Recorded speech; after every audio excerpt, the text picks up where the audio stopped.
Hello everyone, welcome to Toyeen Talks. How you doing? Thank you for watching. Till I'll see you in my next video. Stay safe, stay blessed. I love you. Bye. This country Mohbad traveled to before he was murdered. And most certainly, this country will felt like if he knew his life was in danger, why didn't he sought refuge? Kilorito Berry for help. The leadership of this country and this entire nation would have given him a kind of... They don't joke when you know certainly that your life is truly in danger and you seek help. So basically, I was in Downing Street today, and my intention is I want to get an audience with the Prime Minister, and I was directed on the first step to take, and I've taken the first step, and I'm just going to be showing you the clip so that you know it's not just about... So I've been out since morning. London. You all could bear me witness. It was drizzling today, and I was walking Westminster. I went to the Prime Minister's office, the police officers, the security. They allowed me in to an extent, and they said, you know, just pass this route and pass the information and whatever you want to send to the Prime Minister. And I had to go again to the post office to go and do that, and I've done that, and I will show you a bit of that now. And I went to another place that I don't want to talk about because you know what I'm saying, but it's still, of course, in line with justice for Mohbad. It's important for us at this stage to quickly, as a matter of urgency, call in world leaders to look into this Mohbad case. And I want to use the opportunity to appeal to any of Mohbad's friends. Yeah? Please, Emmanuel, I beg. Please, Bro, what are you doing? Emmanuel. What's the seasoning? Emmanuel. Look at my sugar. Sorry, excuse me. How did you go fix it, bro? Fix what? This thing's more than Emmanuel. Huh? You had me calling you now. I'm not sure. Oh, sorry. You had me when I was calling you now. Oh, sorry. Please, Sorry, please.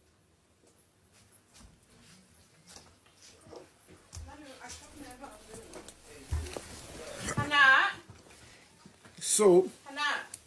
Emmanuel's calling you. Omo. Yeah. Sorry, Mom. I'm so sorry. So basically, it's very important. Every single life is very important. It is only in Nigeria that we are raised to believe that every individual life does not matter. The life of your son, the life of your daughter, your own life matters. And that is why under the United Nations Charter, there is that opportunity for asylum seeking for every individual, especially when you think your life is in danger. It is not when they take your life that you think world leaders, people across the globe, will be, paying attention to it. Before they take your life, every world leader has got the right and the responsibility to care for you. Nigeria, life will matter even to your senators because they don't make it easy for you to access them. In a real society, every human life matters. And then Mohbad got to this country for the last time before his life was taken, a few weeks after he left UK. And I've been able to, establish communication with the Prime Minister of, England, United Kingdom here, because he's a world leader. UK, America, Canada, they do beyond just their citizens. Do you understand? They do beyond their citizens. They care for other people. And when you need their attention, they will come through. And trust me, they will come through. So it's very important. If we are now doing things like this, we should understand that it's crucial. There is angle they will have to come in, but a lot of people don't know. They don't know. So today, not because we're not getting attention in Nigeria, not because things are not moving forward, but it's quite important that we need to know that when these people are coming to do there are so many things that are involved that are needed. I know what I'm saying. Don't forget, some of these people, they are already making an attempt to run. and all sort of junks they are doing. So when it begins to yield, and they'll be able to know that certainly. So I've been able to establish the correspondence, and as soon as when it yields, you guys will know. We're moving forward. Don't bother about whatever nonsense they'll be saying on TikTok or social media. They don't know how these things operate. Don't forget the last time I was in front of the Nigerian embassy, they talked it down. I tell you, it yielded.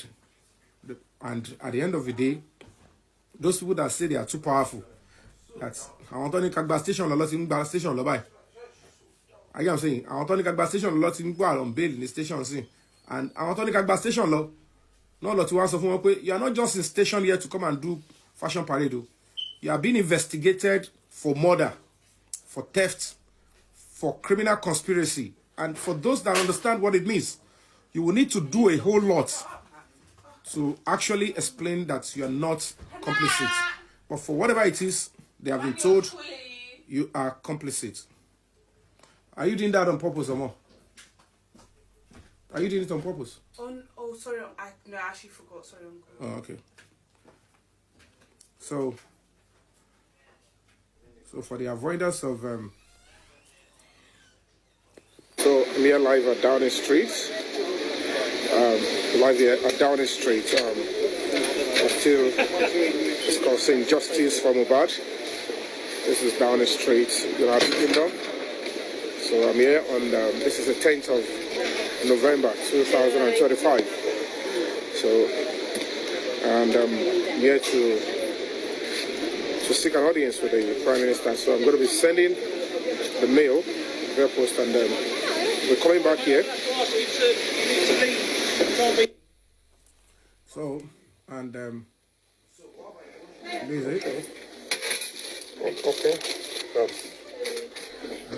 I'm still going to post it, though. You can see clearly. Just be so bad. So let's see. All right, cheers. Thank you. So, this is the 10th of November, 2025. Thank you much. I'll track it, right? Okay. Get that one. Okay. This is the receipt. And I have a tracking number there. So, the most important thing that you need to know is that when you see people, I'm seeing one or two comments, what people don't understand is that Ghanaians, even Jamaicans, they heard about Mohbad, they paid attention, and they showed attention. So when people come to tell you that what concerns, the leader of other countries, these people, this America, UK, they are like the police of the world. They do more than, these are the countries that give grants. They give grants to, countries like us so that lives can get better. So they want to know what they are giving grants for. They want to see how human lives are being preserved. That is why you get visa to rush to their country. That is why when there is genocide in other countries, they put attention. It's not, when they say genocide, it's killing people arbitrarily. So human lives are very crucial. And I'm not going to be saying whether it's going to yield result or not, but I know it's very important that we do this, because if that is what our government is doing, if they are also going to be lending their voice to it, it's going to get to where we are going to get to. So whatever the case may be, I'm just going to be appealing to any of honest Mohbad's friend. Anybody that has the mobile number Mohbad was using and the email he was using for his iCloud, there is no way I'm going to do it. You need to get into my DM. Show love to Mohbad. He needs your loyalty now. Any of these world leaders will be able to, they can extract some of the key evidence and they will table it before the president and say, is this what your government is trying to cover? Is this what your Inspector General of Police is trying to cover? Is this what your police are trying to cover? Look at how they treat a human life. Humanity will make them to stand and defend Mohbad and say, this cannot go. You can't allow this to go. the perpetrators of this crime needs to pay. So you understand? So that is what we need to put into cognizance. So we all need to understand. Do you all understand how it works now? It's just calling on honest parents. Most of us that are delving into this matter, to a layman, I get what I'm saying? They will tell us kilo komambe. To some disgusting individuals, they will tell you, what is your business? The same way they want to question you, they will question it. If any other human being, including leaders of other countries, are saying this case needs, honest justice. The boy is still in the mortuary for 2 years, for heaven's sake. Where is the humanity in our leaders? Are we going to be casting our votes for this kind of situation in the next election? For the next election, Lily. Ask yourself, are you going to be going out to vote for this kind of injustice? So I am going to be appealing to all of us, in spite of the fact that I know that they are already on Mohbad's case. I know they are going to be charging them to court very soon. I am saying, I know that for sure, but these people are making a whole lot of effort. I got a hint that even this particular disgusting lawyer, they were making efforts to ensure that they block my foundation account. They even supply, they are trying to block my foundation account. Only called block it. Because they are trying to suffocate. They believe all these moves are making. But I'm going to be moving. I'm telling you on my honor, that is the latest. They said they want to block it. So it doesn't matter. They can block the foundation accounts. Whatever God is going to do, is going to do, because I'm going to continue to move on. We're so close now. So many things are being done because we're at a very crucial stage. At some point, they believe that even the likes of Wumi will never touch any police station. They believe that anything we want to say can suffer local. Repression day. The body way is do it. I'm up with it to allow one day. It means she bought to my 2 weeks. Mo fi Ọlọ́run babura go and mark today's day down. To ma gbádùn be.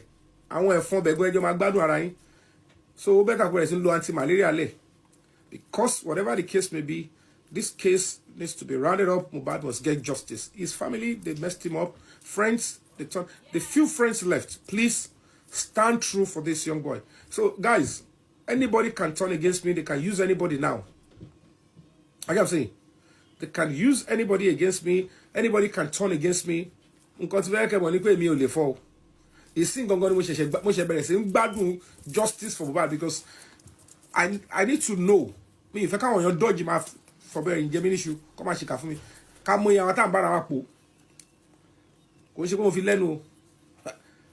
see me, but I need strength to do this. I would never even come. I get what I'm saying. So let me be honest with you. We are good to go. So any of Mohbad's friends, I'm going to be saying this. Please, if you have the ears of any of his honest friends left, please tell them Mohbad's mobile number and the email to share iCloud there. It's very important. We should get that information now, because sooner than later, I get what I'm saying, it's going to be what? It's going to be making all of sense. So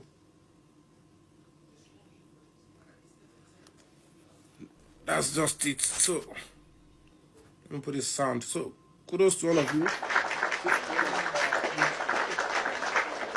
That is that one. That's the update I'm giving you. So as soon as we move forward on this one, trust me, I will. If it materializes, makes sense, I will get back to you on that. But I just need to update you. I'm sorry, I did not tell you I am going there. I didn't update you when I was going. It's very important I go solo.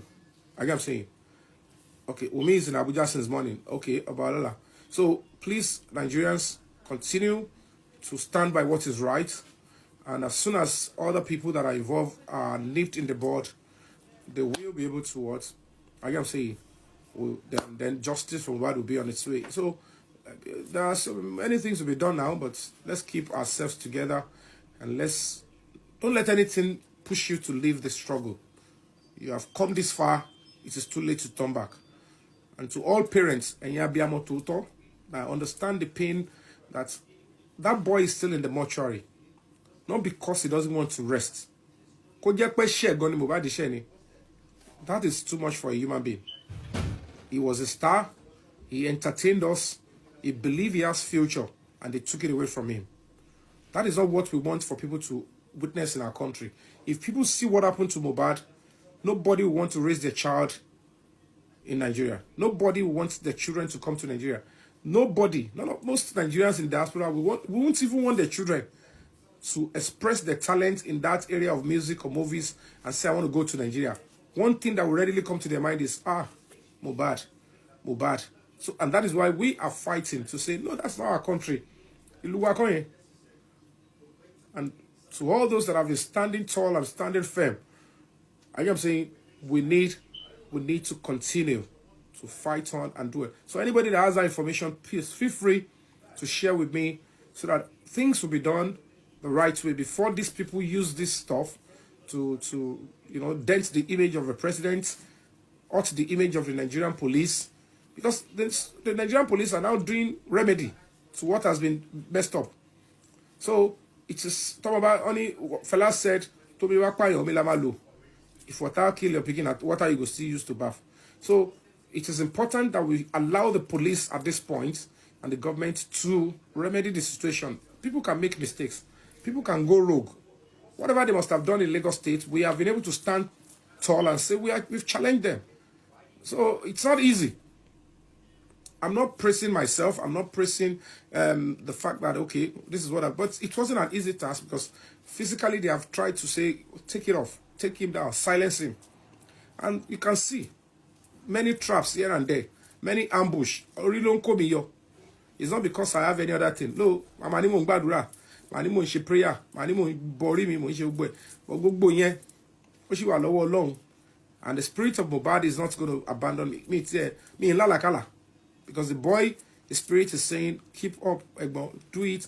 And I want to believe he's passing the same message to all of you out there. So to those of you that are doing all you can in your own capacity to continue this, don't worry. It will be counted for you. It shall be counted for you. So that is another route that is a possibility. And we just have to continue to fight on and stand together in one voice. I need you as much as you need me because I'm on the front line representing you. And one thing that you must know, I will never betray or even deceive the Nigerian public. No. I will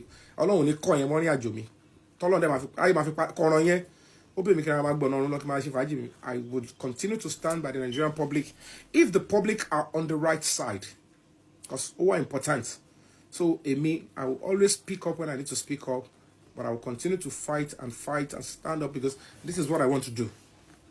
The name and the little fame I have, I just want to use it to support and stand, by the public so that you will know who has gratitude. You all have, built. Movie industry, it's a different ball game. I started as a teenager, and you all were building me up. So for 20 years, I've been coming to this London. None of my family members live here. And at the end of the day, so it's still the fans. And I've been coming here 20 years as a movie star, as a movie maker. And Nigerians in this country, in diaspora, are the ones housing me, feeding me for that 20 years. 99% of them, my parents has never seen them or spoken to them before. And behind the scene. And look at anytime I move. So then it's some of the people here where I'm in England and I'm coming to your place. And of course, I understand the nature of your job. So, but as God will have it. The previous ones, Mama Confession come Magbera. I will see me, Mokoти, planning on Dano Burukule. On the Inotoba Dasile for Yagunugun, a Yemilo Mafisu. ìgbà tí mo ti yẹ nǹkan tó plan yẹn tó ti kọ́kọ́ yẹ yẹn tó ti yẹ yẹn nǹkan máa padà ṣe àwọn yẹn lẹ́yìn wọn kò ní sọ fún yín ni nǹkan máa bà wọ́n gidi mí gan máa ní cancer of the finger àwọn pàlàpàlà ìtàn ẹlòmíì máa ní cancer of pàlàpàlà ìtàn àwọn àrùn burúkú àwọn nǹkan burúkú máa bẹ̀rẹ̀ sí ṣe wọ́n because wọ́n fọlọ́run lẹ̀ wọ́n ṣe pátápupa wọ́n mọ̀ pé èmi I'm a servant of God and I have utmost respect and admiration to the Nigerian public ọlọ́mọ aṣọ adéròyìn eyín kọ́ mo sọ ọlọ́mọ aṣọ adéròyìn but whatever it is I want to continue to thank you all for coming through. Thank you for standing. I was, like I said, I also attend another office for me, a dárúkọ yẹn for now. Ìyẹn náà, it's a big one that will have a massive impact. So, ó máa cushion gbogbo iṣẹ́ tí wọ́n ṣe lọ l'Abuja, á jẹ́ kó expedite. So, gbogbo àwọn ẹgbẹ́ akọ́ọ̀bọ̀ ká tọ́ọ̀bọ̀ ká bàjẹ́ ká gbówó lọ bẹ̀. Gbogbo yẹn it's not going to kò sáyé gbogbo pátápupa yẹn. The presidency gave the order and it's going to be, it must stand. You told the balẹ̀ kó padà sẹ́nu. And if I tell you that is what is obtainable, accept it. When you see them, tó bá parọ́ dé stage kan tó bá bẹ̀rẹ̀ sí ń lo àwọn level tó sí ń lò látàyè brown yẹn tó ń jẹ́ àwọn èèyàn tẹ́lẹ̀ nígbà tó rọ̀ sí ń lójú bọ̀ ń sìn àwọn yóò bá pé how do you expect people mi mọ̀ bí tọ́lọ́run báwọn ṣe ń ronú o how that kind of people expect pé stage yìí òmí tó jẹ́ pé ó di ọdún méjì people are wishing and praying that kí ló dé tọ́lọ́pàá ò ṣe kọ́ question ẹ̀kọ́ dúró rẹ̀ bó ṣe ẹ̀kọ́ dúró rẹ̀ ó wá jàjà gbéra lọ òun ló padà bọ́ta sọ lọ́ọ̀yà ìdígan lébè ló bọ́ta sọ pé ariwo tí Yomi pa so ẹ lè pè wá lórúkọ ẹ lè ní kíní kan ní wá ẹ lè ló lè ní wá bọ̀ ó lè pariwo ó lè sọ̀rọ̀ ẹ gbéra lọ Àbújá ẹ lójú tí o ẹ mọ bó ṣe lọ àwọn bó ṣe ó lè kébè super wo ṣe má gba advice mi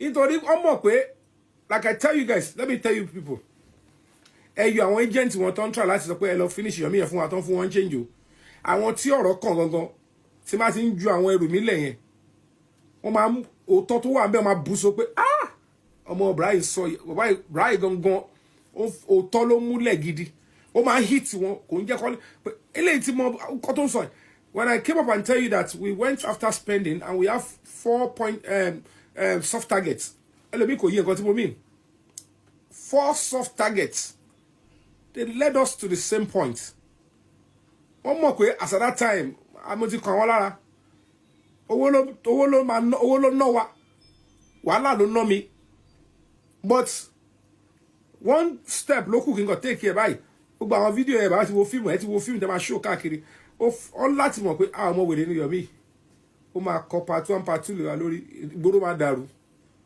ó dẹ̀ fọpọlọ sí ó lọbẹ̀ fún rẹ̀ ó dẹ̀ ti ṣe normal intro ní ìdọ́kọ́ ṣe yẹn I always support fundamental human rights ó yá kọ́ má wọrí tí level bá ti pé tí ó gbé bá jọra wọn wọn á da everything sí gbòòrò lè sá lọ mọ́ because ibi tẹ́ wà ń sìn kò sáyè àṣàjà ń lọ́kì so ó tọrọ ni so orúkọ tó bá wọn kọ́ pè mí tó bá dáná tó ń bẹ̀rẹ̀ sí wá lọ́tún lọ́sì you will see so many people you see their true colours now èmi máa sọ fún yín this thing I am doing I am proud pé mo fira mi lẹ̀ and doing this nobody you can't do this with this complex situation kò ló fẹ́ máa àbí celebrity àbí your actor wà lọ sá sókèrè òun form busy òun wá lẹ́ẹ̀kan òun sá padà òun wá lẹ́ẹ̀kan òun sá padà kọ́ lè sọ pé ìwọ ni star ni ẹ kọ́ lè sọ pé wà scarce ó ṣe pé àti ṣèyẹn ló ní mi lára o but because ibi tí kéèsì dé dúró yìí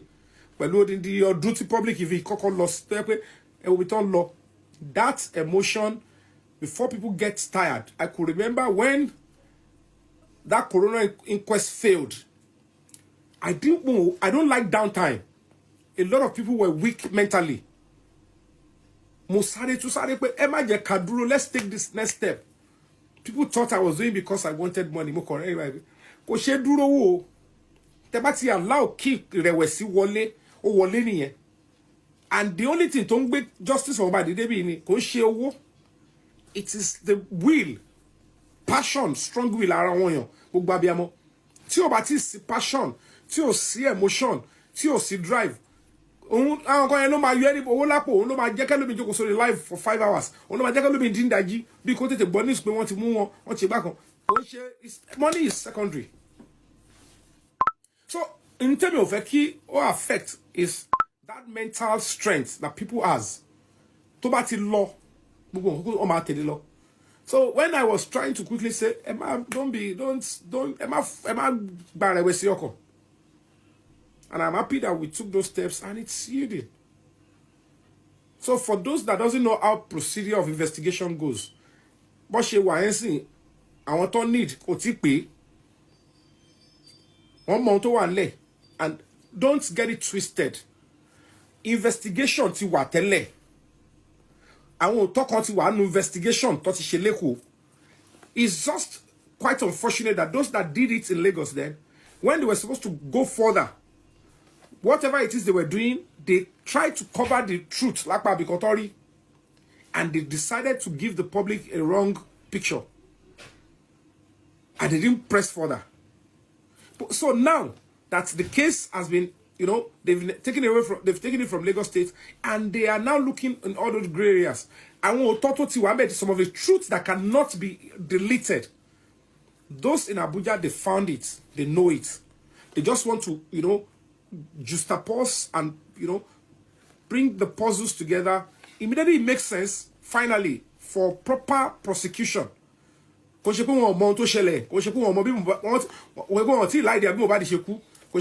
they need the things that are needed for prosecution. For Enu, they know what happened.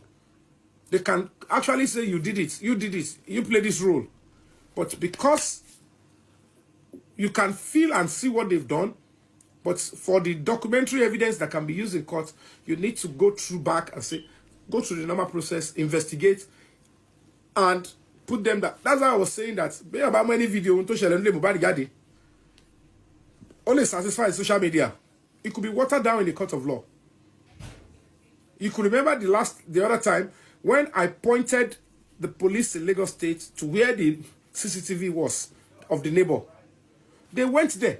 If you want me to show you, I'll play back. But you're my yellow being by. They went there. But kilo de befu, to my yokeji.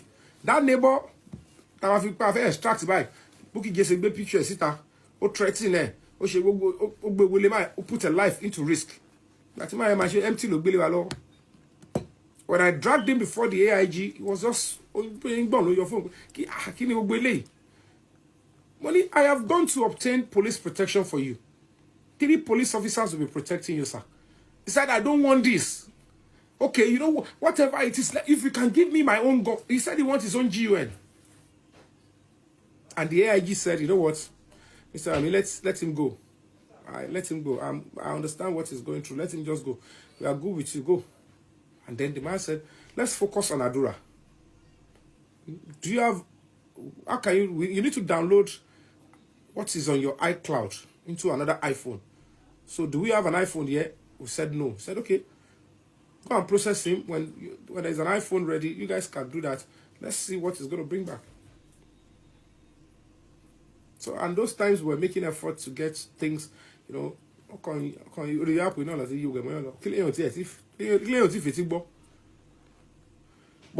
together, all of us, to those that like and to load, Antonia Paro, Antola Paro, Antonia,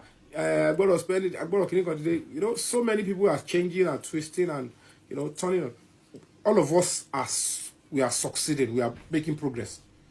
We can disagree, we can have arguments amongst ourselves. I'm a joffrey with a pot here. And it's about bought and struggle. Even if we fight, even go I will go on. But when Macron no struggle, I'm sorry. This social media is just to propagate whatever we are doing. The real struggle is offline.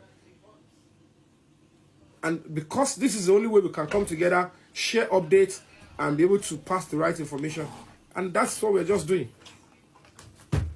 If we disagree on anything, no matter what anybody say, I'm a Buddha Wambi. I'm a Buddha Washington, struggle with only.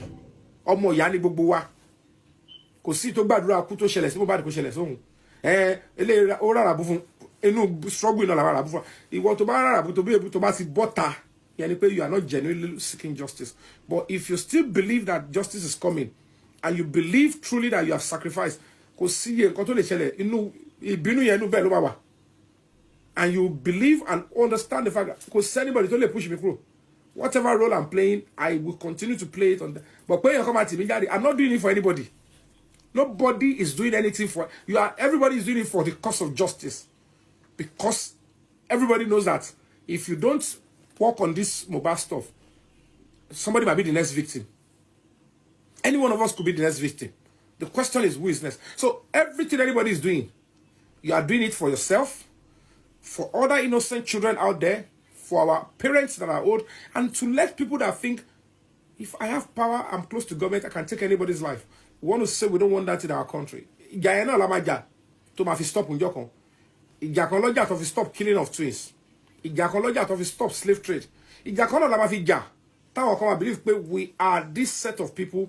If you mess up with us, we will take your life. Even if there are evidence, nothing can happen. It is important that we stop that in this country. So whatever anybody is doing or saying, trust me, or like I said to you, ibi tí a bá ti ń pariwo tí máa ń ṣe nǹkan tó right ẹ bú mi ẹ gbé mi ṣépè ẹ ṣe kíní kan ẹ fura ni ogun òkìkí ni ẹ mọṣẹ tí mo fi ń wẹ̀ ẹ màdúrà tí mo ń gbà ẹ mọ nǹkan tí mo bọ́ lọ́hùn sọ ẹ wo bí ẹni táyé òjò sinmi ó sọ jẹ́ táyé gbàgbé ẹ lọ o tí wọ́n bá ṣì ń dá mi láàmú tí mo dẹ̀ ṣe nǹkan tí mo ń fèsì lọ none of this thing can stop me, because trust me, the moment you say I'm out, a replacement is coming. Àfẹnitọ́ Ọlọ́run ò need any. If you are needed and I'm already working, mo ṣiṣẹ́ Ọlọ́run, mo ṣiṣẹ́ ìlú, there is always a ready-made, replacement. So whatever it is that you see, ìgbàtẹ́ ìbárí inú bí náà làbàjọba ara pò. When the resolution or the peace will come, ó máa ká anybody mọ́ bí. Nǹkan kan ló máa jẹ́ kí àtẹni tó níṣàn o, àtẹni tó everybody máa get to be a couple later, because nǹkan kan ló máa mẹ́rin jáde lẹ́nu anybody. When what to to yield. So whatever the case may be, I am just focused on what I'm doing. When I feel disappointed and I feel hurt, I'm telling you for free, I am not one of those actors that will pretend me leshe jagun lemi ìwọ ọmọ ló mọ wọn sòkígbẹ ẹyọ pọrọ owó kúrò èmi ò lé owó mo wá owó nfẹ kọ́lé. I just want to be comfortable in my own life and help as much as people I can help. That's my mandate. Me, no about any justice or bad. Can I change your orúkọ no possible. So let's continue to fight together in peace. Anybody can face and fight me. Anybody is welcome. Tí ó bá ti rẹjà, ìjà ò lè stop. Until gbọ́dọ̀ stop ní our pursuit. So if you are fighting me, and you stop doing what you are doing for justice for Mohbad, your priority is not yet clear to you. If you hate me and you stop contributing to the progress of justice for Mohbad, you are part of a problem of this struggle. Have a rethink. But if you are fighting me and you are still doing what will bring justice for Mohbad in your own little way, then your conscience is clear and your future is guaranteed. So, because if God doesn't anybody, I'm still looking forward. If to back pada tí about to cross lola, welcome. So because we are already too close. We tell you one thing. At is small already. So I'm a janu palu rawa. And about to my janu palu. And it's all about lórí TikTok in be ba she just so bad. Le moru ko de bi ma bu be bi ma se sọ pé díẹ̀ yes egbe abere ẹpọn ẹ fo gànà ẹpọn ẹ kako ẹpọn ẹ dúró ẹpọn ẹ gan pa àbí obo ẹ fẹ́ ó yedi gbogbo yẹn a máa búra wa. Gbogbo àjọ ríra wa ni gbogbo alájọ ríra wa báyìí àjọ mọ story ara wa àjọ ń pera so ó ti di 250 kobo ṣùgbọ́n àjọ máa fi report ẹ̀ náà máa fi débi tá à ń lọ ni so gbé ọ̀kan bá rẹ̀ gbé ọ̀kan máa sọ ọ̀kan ẹ lọ bèrè mi dáadáa àwọn ọ̀rọ̀ ń dùn èmi eléyìí ò ń ṣogun rárá. I fought even in my own industry àti nígbà tí tampa lè sọ pé wọ́n suspend ẹ lọ bèrè kò pé 2 minutes mo bọ́ sí NTP pẹ̀lẹ́pẹ̀lẹ́ ni wọ́n ò pé èrè Yomi Lagos State government tẹ̀lé wọ́n gbà ẹ́ wọ́n náà fẹ́ gbé mi lọ kóòtù Ọlọ́run gbà ṣàkóso, and I continue and I maintain my words and what I'm saying on Baba Ijesa Store. Baba Ijesa fúnra ẹ̀gọ́ rẹ̀ pé irú èèyàn wo lélẹ̀ lórí ọ̀rọ̀ mi lélẹ̀ tó, and because I'm honest, bàbá gbogbo yẹn ò affect mi. Ìṣe ni ìdí tún tóbi sí, ìdí mi ń yọ sí. Ẹ wo dúró èbú tọ́ bú mi, ṣáwọn Ìyábọ̀ mo fẹ́ pa. Odidi ọ̀sẹ̀ méjì ní fúnpá ìfiga. So at the end of the day, lábẹ́ bó tilẹ̀ òǹkó rí, ẹ tó bá fura dáadáa rí pé ìdí mi máa yọ sí. Ẹ̀kẹ́ máa yọ, gba ẹnu bó tó máa jọ bí ẹni tó lo ogun ẹ̀jẹ̀ bí rẹ̀. Ẹni mo ṣe ń rún ṣíṣì mẹ́nu. Ẹ má bọ́dà ń pè mí, ìjà ló dé lórí ìdòwe. Tó bá jẹ́ ẹni tó ti ṣoore fún mi rí, tó ti ṣe dáadáa fún mi ló ń bú mi, kò lè dùn mí. Àwọn tí ò tiẹ̀ ṣoore fún mi rí, wọ́n bú mi kò dùn mí. Àwọn tó ti wà ń bẹ̀ fún mi severally tó ti ṣe dáadáa, a máa fi wèrè pọ̀ tiẹ̀ ni. Tí n bá sọ fún mi pé n bá ṣagídí tèmi, máa dúró mo lágídí. Tí n bá sọ fún mi pé mo wà lórí òótọ́, tí n bá wà lórí àre, I no dey beg. Tí n bá ti wà lórí àre, ẹ má fọkàn sí mi, ilé sọ sọ́rí o. Tí ìjà bá máa sort, nǹkan kan ló máa ṣẹlẹ̀ natural, ìjà máa parí. But èmi o, kò sí ìjà tó máa ṣẹlẹ̀ tí máa fi justice for Mohbad sílẹ̀, ó ti máa yẹ gẹ̀rẹ́. Wo ìyírí nǹkan pín kí gbogbo yín kúrò lẹ́yìn mi. Tí n bá ṣe wà lórí opportunity app yìí, mo ní sí àti máa fi pa yín fúnra mi. Torí inú kan lè mi fi ṣe nǹkan tí mo ṣe. When I came on board, mi ò wérò. I just want to do what I need to do. That's why you see me. Ẹ̀rí pé ìgbà tí mo lọ no estate Mohbad, ẹ̀rí pé mo kérò dání, mo ń dárìn ìrìn mi ni. Wọ́n máa mọ̀ pò. Ikú tó bá máa pa mí nìkan ló máa pa. Èmi nìkan ló máa gbé wọnú pósí ẹyọ kan. Wọ́n lè fún yàn méjì papọ̀. Kò sí bí pósí ṣe lè wọ́n tó. Wọ́n ní fún àwa méjì sínú pósí. Kò sí bẹ́ẹ̀ ṣe lè hate mi tó mo fọlọ́run bàbúrà tí bá kú sí. Ẹ máa package mi. Ó tẹ̀yẹ pọ́ kálá Mohbad wọ́n lọ gbé sí wọn ní pósí kan ọ̀gá. Ẹ lè ṣe mí bẹ́ẹ̀ nítorí mi wà. Èmi láwọn èèyàn tó yìí ṣe ọyìn láǹkúrà. Ẹ máa lọ gbé mi sí pósí tẹ́ máa fi ní pé ẹ máa kọ́ mi lọ́nà ẹ máa lọ package nǹkan máa ṣe yín o. So that being said, we will continue to be who we are. Ẹ fọkànbalẹ̀ gbogbo social media. Let's continue. Ìdáhùn máa lọ kò tí ì rẹ̀jà. Torí mi sì kò tí ì rẹ̀jà tèmi. Ẹ ti understand? Mo ń gbádùn bó ṣe ń lọ. I can see what I can see. I don't see what I don't see. I'll continue with what I'm doing. In the next 2 days, I'll give more to shut up, good boss.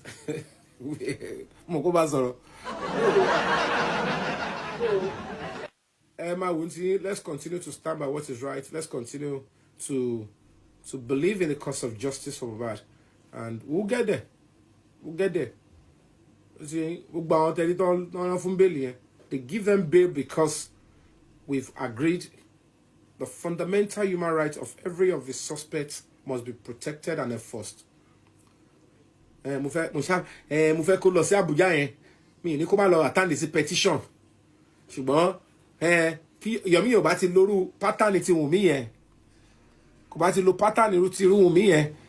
Bí Wùnmí ṣe lọ bẹ̀ tó kọ tiẹ̀ fẹ́rẹ́fẹ́ tó padà síbẹ̀. Ṣé ó mọ gbogbo nǹkan tí ó mọ̀ bá dé gbogbo level? Kò yẹ yìí. So ohun bọ́ ṣe ṣe Wùnmí gbogbo yẹn tí lè máa forí wórí. Nínú justice for Mohbad yìí, nínú àwọn tó sọ pé suspect star actress ni Wùnmí. Òun ní ṣì ní Angelina Jolie nínú ẹ̀yìn àwọn suspects nínú suspect tó wà l'Abuja. Òun ṣì ní Angelina Jolie. So tó wà fún ní professional treatment. Ẹ̀dẹ̀ ní gbogbo lọ́yà ìdígan lébè dání. Kò yẹ yín. So ẹ bá máa forí wórí. At the end of the day, ẹ tí mo end result now. So gbogbo àwọn eléyìí wọ́n kàn ń sọ blasphemy. Kéèyàn kan jókòó sí Amẹ́ríkà kó máa dúnkòkò mọ́rú èmi. Ṣé ẹ mú ẹ kì í bí ẹran bí òrẹ́ ni? Lára pé kẹlẹ̀ mọ̀ pé àgbáwo ni mí ló máa jẹ́ pé ẹ máa dẹ páńpẹ́lẹ̀ ẹ máa kówó lẹ̀ fún wọn. Ọ̀nà méjì lọ náwó sí o. Wọ́n lọ kó sí zone 2, wọ́n náwó sálágbọ̀n. Àwọn ọdẹ ń pariwo pàwọn ń fowó ṣe kinní kan. Ẹ lọ náwó sí zone 2 ẹ náwó sálágbọ̀n. Kọ́ tó lè máa sọ fún wọn pé tí Yomi ẹ bá ti dé ẹ tì mọ́lé straight ni. Ṣẹ́gun nǹkan tó máa ti bá dé. Bó ti yẹ pé wọn máa da lábàá ni. Àwọn èèyàn máa rò pé lóòótọ́ tó bá dé Yomi àwọn níbi tó bá rí mi ọmọ fọlọ́ọ̀ bá búra. Ọlọ́run pé pọ́ fi lẹ́nu. Mo ò fún yín lófo. Mo ò fún yín lófo. Ohun tó bá ti mu tó bá dé state pọ̀ máa tì mí mọ́lé. Òkìkí mi fẹ́ dé nìyẹn. Mo ti máa báṣẹ́ yẹn débi tó yẹ pé time ti máa lò ń bẹ̀ kò lè affect anything. But not now. so wọn ní spirit yẹn ṣe jẹ́ kí n wọnú páńpẹ́ yẹn ló ṣe tì mí lọ́gbọ̀gbọ̀n. I was supposed to travel and believe me ìjọ tó mo mú dàmọ́ lálẹ́ I was supposed to travel to mo ń bọ̀ London ni gbogbo àwọn kan tí wọ́n ṣe ń gbà yẹn náà mo ṣe wá ń ṣe ń sìn ẹ wo bọ́lọ̀ ṣe ń ṣe nǹkan ẹ̀ gbogbo nǹkan tí mo fẹ́ plan wá ṣe tí mo ṣe ń ṣe ń sìn tẹ́lẹ̀ ọmọ kan máa ṣe padà a máa rí gbogbo ọmú àti dàmọ́lá àti trendy àti omi o and when you look at it ṣé ogun wọn dárúkọ anybody ṣé wá listen now ask yourself ṣé petition wà lọ́nà méjì kankan mọ́ it's just one directive òun làwọn ọlọ́pàá yẹn follow the same directive ṣé ó possible kò yẹ pé petition ọ̀tọ̀ ló fi lọ gbé spending petition ọ̀tọ̀ ló fi lọ gbé Wùnmí irọ́ ni gbogbo ẹ̀ ẹ̀ṣẹ̀ máa gbà mí gbọ́ ni so ohun tó fẹ́ lé mi kúrò nú ẹ̀ nìyẹn káwọn kan wà kó fi àwọn síbẹ̀ kó jẹ́ pọ́ máa láwọn làwọn ṣe and when you see things like that ṣé nùgbọ̀n ní bíyàn pé ẹ gbéjẹ́ fórí náà kí láì ṣe tánà di ara wa fún let's face it kò sí kan tó stop tó bá join papọ̀ owó ni kí wọ́n á lọ máa ba orúkọ tèmi jẹ́ finish mi náà kọ́ ṣáà lè gbé mi kúrò ń bẹ̀ ẹ wá take over ẹ wá da kéèsì they are playing double roles èmi nìkan mo pé ibi kan Mohbad nìkan mo dúró tì mi ì rí anybody ojú ọlọ́pàá ló ṣe tánà di ọlọ́pàá tó ṣe kéèsì Mohbad nǹkan tó bá ṣe tánà di máa fèsì ẹ̀ and then ẹ ti rí sample even the IPO tó wà ní kéèsì mo face the same thing happened to me in zone 2 ẹni tó lead the team leader ń gbà yẹn náà mo sọ fún yín náà ẹ ti gbà pé mo sọ ń gbà yẹn ni I have to ask that they should remove him take him off the case because gbogbo kan fún wọn information ya òun máa yẹn ni wọ́n pè ń gbẹ tí ó pè ya Mohbad ń gbà yẹn ó sọ pé gbàtẹ́ṣẹ́ àti rí fídíò ẹ lọ mú zomo kẹfì Wùnmí lẹ̀ kẹfà àdúrà lẹ̀ I told you guys then ẹ fẹ́ gbà mí gbọ́ ni nígbà tí mo wá rí pé woman àwọn ni pé máa ẹ̀ràn tí mo bó ṣe ń lọ mo dẹ̀ rí pé ní ẹ bẹ̀rẹ̀ sí ń dáwọ́ rú and I said mo dẹ̀ lọ complain I don't want him to be I want another team leader kò dẹ̀ easy kẹ́tó lè rí because you know police is underfunded in Nigeria we are fighting a serious battle in serious cases like this wọ́n ti mọ̀ pé most àwọn ọlọ́pàá they need money because they are not well paid. So the right thing they want to do is àwọn tó máa parọ́ pé Yomi fún wọn lówó àwọn ló máa lọ sẹ́yìn wọ́n máa induce wọn pẹ̀lú owó wọ́n máa daṣẹ́ téèyàn ṣe rú wọ́n máa rán àwọn tó wà lára wa àwọn yẹn máa kọ́ lọ fún wọn àwọn ló máa lọ tẹ́lẹ̀ táwọn yẹn bá ti tẹ́lẹ̀ because àwọn tó ń support wọn tó ń shield wọn wọ́n ti mọ̀ pé wọ́n ti gba voice gbogbo wa tó ń pè recklessly àwọn yẹn ti record voice wọn báwo lọ bá ṣe lọ máa pè wọ́n ń sọ̀rọ̀ murder case tó involve ìròyìn bẹ́ẹ̀ káwọn ọba máa pè kọ́ máa pè sínú call kọ́ máa pa àwọn ọlọ́pàá kọ́ máa pè gbá those recordings down there are going to be àwọn machineries ẹ fẹ́ lò they know their voices they know their faces tó bá ti lọ táwọn foreign kan àwọn machineries bá lọ gbé tó lò at a very serious time báwo ni president ṣe fẹ́ yọ rẹ̀ kúrò báwo làwọn ọlọ́pàá ṣe fẹ́ wẹ̀rẹ̀ àwọn mú when the old stomping tó bá bẹ̀rẹ̀ sí boil up because all these things stay away professionally if you are into serious crisis management and security these are build up images tó jẹ́ pé tí wàhálà bá bá ṣẹlẹ̀ tó bá máa spill lẹ́ẹ̀kan báyìí there is already a foundation for even local and international community and media to say this is what has been happening this government refused to pay attention. No leadership operates in this level without paying respect and attention to national security. That's the little thing. So the question will be ṣé ìjọba ìfẹ́ sọ pé wọ́n gbọ́ pé wọ́n sọ pé wọ́n fẹ́ ta fídíò báwọn kan ti fẹ́ ṣe. There was a presidential aspirant calling them in zone 2 there. Lórí fóònù King White. Ó ṣe ń pe ọlọ́pàá ilé ló ń pariwo mọ́ wọn. Why are you interested in that phone? It's because you'll be so surprised that some of these videos is being kept in that phone because Batadura had mess up here. Lama to lift the crew because it's part of a video of threatening another suspect. Ka bust out. So but to go until level for they still need the video to be like I got you got I think working. So the guy was I don't want to release my phone. I want then how can the presidential aspirant we don't know whether they have it already now. I am saying.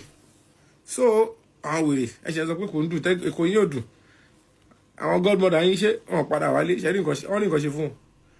kí ni yàrá yà yín ṣe tó ń sọ pé kò yín dùn tó wà tí bá délé kò sí náà tó máa ṣe wọ́n sọ ju ilé lọ last time wọ́n ṣe tọ̀nà Yomi yẹn gba kú tọ́nu ẹ bá rí wèrè yẹn bóyá sọ̀rọ̀ gbà yẹn wáyé dìdí kiri kan máa sọ fún yẹn ọ̀rọ̀ sì ń bọ̀ kò ní kankan sọ mo ní evidence kan lọ́ọ́ máa pè ẹ̀ irọ́ ni kọ́tọ̀kọ̀tọ̀ àràbù inconsistency junks nǹkan tó yẹ kẹ́ bá lọ́wọ́ àwọn àgbàlagbà to just take advantage of the anonymity of social media wọ́n kàn máa ṣe àwọn ẹlẹ́yà tí ó mix so it's time for you people to also man up grow up woman up and don't pay attention to junks.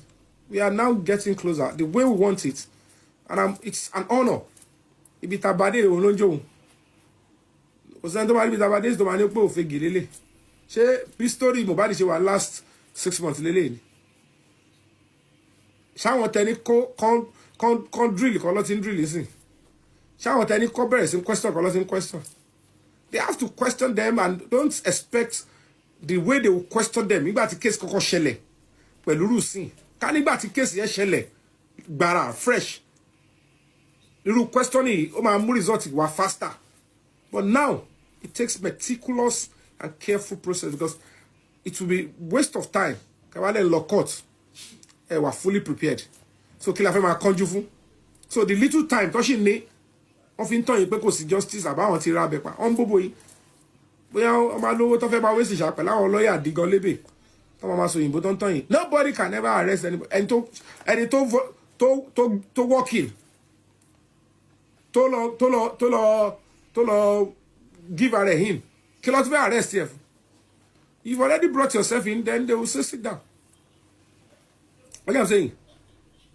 so ẹ bá yẹ kọ́ máa bóbó yín kọ́ máa tàn yín pé kíní kan if you turn yourself in you avoid some arrest they process you they grant you bail so by the time they need to go to court they don't need to arrest you again they will say okay you are going to court then you go and face your warrant in court that's the only thing tó ṣẹlẹ̀ how come as òyìnbó fún yín pé nobody can arrest anybody bí wà tẹ́ pé wọ́n ní level any level làwọn kan kọ́kọ́ lo almost 10 days tẹ́ẹ̀rí wọn yọ ń bẹ̀ èyí tó tún jẹ́ olùkùn yín tó tún lo another bíi 7-8 days ń bẹ̀ rí nǹkan kan ṣe sí ẹ̀ wá ń bóbó rọ́kàn so they know what they are doing and we must not keep quiet torí bọ́ ṣe lọ yẹn bíi kọ́ sáré wò kọ́ tún lo level wọ́n fi gbó nǹkan tán ní kọ́ tún fi dá orí kéèsì yẹn rú and to disrespect and show disrespect to the the directive of the presidency.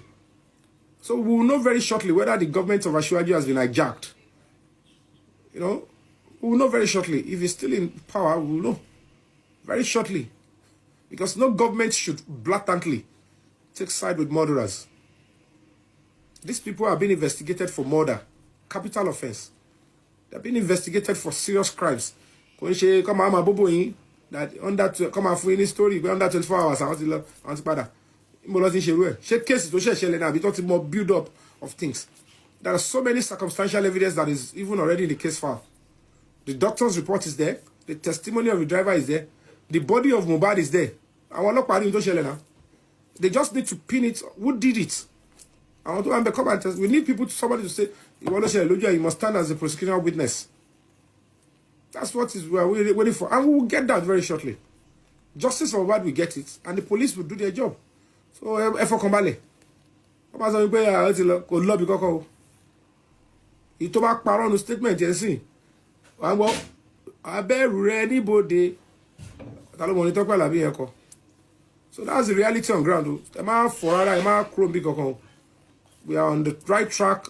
We need to just start getting more people to look into the matter and stand by the public. The president is on our side. The presidency on our side now. And that is what a lot of you have been asking for. Kò ní bọ́ tàǹsì kí presidency wà náà wò padà dá sí mọ́ kò possible. Wọ́n máa rí fíìmù.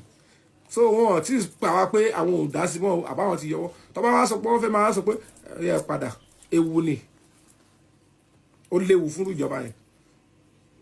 Because Mohbad is going to get justice. Either through that or the other. Ó máa rí justice. But the most important and the most talk about so horrible. The president in Nigeria. Look at the video of how somebody was murdered in your house, and you have a governor, you have a commissioner of police. Look at what they are shielding. If and you are being told, and you cannot even do something on this for almost a year, and you have police department that we are funding with billions of naira. You just want to turn this country into fire. And the question will be, human lives have nothing meaning to you under your leadership. They will ask.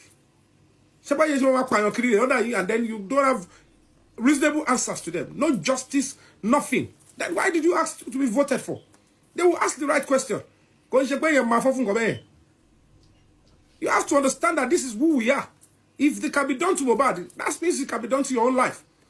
So when a leadership is being questioned, it's becoming a serious melee. Nigeria, is this what this country will continue to be represented? What will be the identity of the country under you? And it's becoming a serious stuff. And what are you doing? If these people revolt, the world will stand by the people. So these are the things that we are fighting to say we must nip in the bud. Because if the man is doing all he can to say that, I want people's life to be safer. Not to governor, to buy the president. O kò ní right láti máa pààyàn kiri àbí tó bá pààyàn kó kò máa cover ni. Nǹkan tó ń fi position yẹn ṣe kọ́ yẹn. Nǹkan tó ń fi position yẹn ṣe kọ́ yẹn. But you people make it comfortable for people that you elect in government position, thinking that when they are in that position, it is liberty to take people's life or treat human lives as nothing. And what if buy it's because you believe you are less of human. It's because you believe that your life does not matter. That life in your go join you. So and then we have to start standing up. So trust me, the president and the presidency, they are on the right path. And no be shere. To buy your phone agbára tó tọ́ ni. Wọ́n ṣe débẹ̀ lọ́wọ́ sọ pé ẹ máa lọ sí yín jàre. To buy débẹ̀ lọ́wọ́ sọ pé wọ́n ní fún wọn ní padà fún wọn ní invitation to béèrè. The fact that you ask that, okay, give us invitation, let's make it official. You are only asking for what is your right as a suspect. You are not available. We don't know where to track you down. But let's for an invitation. That one will go to, you say, we went to Abuja as if the woman made herself available. Then it was Sakakiri. Shadra to Sakiri Silumani, Toba Paraguayani. Where is the invitation? I didn't see invitation. Where do you live? Address it to office on document to one lay. Shebe Lungbe. Adura oko address Royal Pine Estate. Ejo, shebe ati mo be shebe yon ube. Shebe lo pa ma invitation lo. So what of them are just deceiving. Gbogbo number tí Wunmi yẹn lò tẹ́lẹ̀, ó ti fi bonus kò ṣe track. Ibi tó sá sí kò ṣe ibi tó mọ̀ tó ń gbé. Lawyer wa ń tọ́ yín ó débẹ̀. Did he invite her? Oh, but about 2-3 days ló kù. Oh, but no one go video to my post be wèrè. Then comport at 10 tonight. We're talking about a serious capital offense. Yeah, if you ask for your fundamental, okay, give me invitation, they will give you. Oh, ní tí juni, tó bá ní tí juni, wa ó bá pé kí la bá dé bí. Ṣé àwọn àgbàlagbà tó wà l'Abuja yẹn wọ́n gọ̀. I mean not go. You think the leadership of this country, how would me? Lẹ́yìn tí corona inquest end. Tí wọ́n ti charge spending more than she is as in drop, we have a new lead. That we must follow this new lead. And according to the law of the land, anywhere in the world, in the light of a new lead, the case can be revisited. Look at the way he's been deceiving people. Two pathologists, they have said it. If they said whatever they say, and there is a new evidence, so the pathologist is so unascertained, it's inconclusive. They should just overlook it and say, what is sorrow? Tala, what is sorrow? I'm a pathologist, what is sorrow? What is a bona fide? Does it even make sense to us? Even if they say the truth, if any new lead comes up according to the law, the case should be revisited. Now they are revisiting this case. You are quoting stupid law. But any coin, but law school, you don't let my show be kiri. My de hokiri.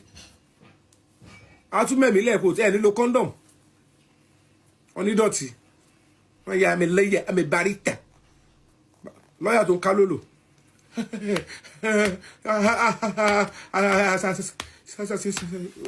client ti lọ ẹ̀wọ̀n tán ọkọ̀ mú gbẹ́lẹ̀ fáwọn ìyàwó rẹ̀ kọjú kò sí ọ̀dẹ̀ rẹ́rìn wọn kò sáwọn ilé ìgbọ̀nsẹ̀ ọmọ life wọ́n wá lóyìnbó gan ọmọ pé ọmọ yàtọ̀.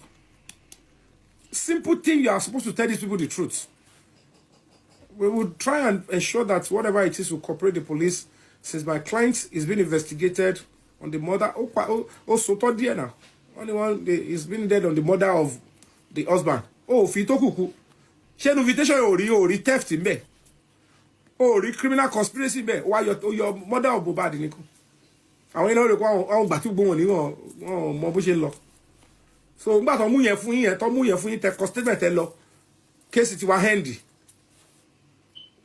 oni lẹ́yìn tó statement fún an invitation ó lọ mú wá tó bá yẹ pa gbára yín wà ńbẹ̀ wọ́n justice Mohbad ò sí lójú ọ̀nà ìgbà tó ti débẹ̀ tó ti gapá pé èmi ni lawyer Kabiru Didolebe lawyer Sopata ọlọ́mọ bóyá wèrè ní orópọ̀ méjì lè jẹ́ kan ló wà ńbẹ̀ nígbà tó débẹ̀ ló bá ṣe báyìí pé àwa ni a ní connection ẹ ti pè ó yẹ má jẹ́ kó statement kò yẹ kó gba invitation mọ́ ó yẹ kó agbára yẹn kó knock ẹ ṣebí ká ní kò sí presidency ni ṣé mi ẹ kàn ń tán àwọn èèyàn ẹ̀yin tó yẹ pé gbogbo ẹpọ̀n yín ti súkì nǹkan ti bà yín ẹ̀ ń bóbò ẹ̀ wá bẹ́ẹ̀ máa sọ fún kéètè mi wọ́n ní kó lọ block account Yomi yẹn ó ti ń tẹ wọ́n máa tẹ̀ sójú yín lọ ni kékeré lẹ̀ ṣì rí ó láwọn bí tẹ́bà aṣọ ọ̀dà máa gbọ́dọ̀ yín dọ̀dọ̀ Putin Russia wo bó ṣe lọ èmi ò bá yé mu kékeré bá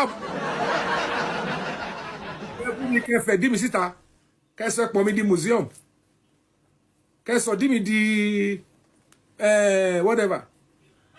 It's part of the sacrifice. Orúkọ tó wù yín kẹ́ pè mí ẹjọ́ yín. Mohbad's case is a global case. Bèrè foundation case Mohbad ni gbogbo àgbáyé ló dìde sí. They still want justice for him. It's very sensitive. They lè fi Mohbad's case. If you rubbish government Aṣíwájú Bọ́lá Ahmed Tinubu.